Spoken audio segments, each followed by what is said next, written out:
చాలామందికి కడపలో, ముఖ్యంగా కడపలోనే మన ఎంపీ చాలాసార్లు చెప్తూ ఉంటారు, అలా కడపలో కొంతమంది నాకు చెప్తా ఉన్నారు, ఇది డ్రైవర్ యూనియన్ కదా, డ్రైవర్ల కోసం స్థాపించలేదు కదా, మాకేంటి సంబంధము, మేము ఓనర్లమని అనుకుంటున్నాం. వాళ్ళకు కూడా తెలియని విషయం ఏమంటే, సేఫ్టీ డ్రైవర్స్ అసోసియేషన్ డ్రైవర్లకు, డ్రైవర్ కమ్ ఓనర్ల కోసం కూడా మరొకసారి ఈ వీడియో ద్వారా మరీ చెప్తాను, వినండి, చూడండి వీడియో కూడా. సేఫ్టీ డ్రైవర్ అసోసియేషన్ డ్రైవర్ల కోసం, డ్రైవర్ కమ్ ఓనర్ల కోసం. మళ్ళీ మీకు ఈ వీడియో ద్వారా అర్థం చేసుకుంటారని అనుకుంటున్నాను. మళ్ళీ ట్రాన్స్పోర్ట్ మినిస్టర్ ఊరికి వచ్చిన వెంటనే నాకు ఎండి గారు అపాయింట్మెంట్ తీసుకున్నాక నాకు చెప్తారు.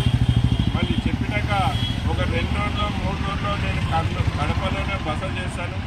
కడపలో ఉండే ప్రతి కార్ స్టాండ్ దగ్గర పోతాను, కడపలో ఉండే ప్రతి ఆటో స్టాండ్ దగ్గర పోతాను, కడపలో ఉండే ప్రతి లారీ స్టాండ్ దగ్గర పోతాను, కడపలో ఉండే ప్రతి బస్ స్టాండ్ దగ్గర పోతాను.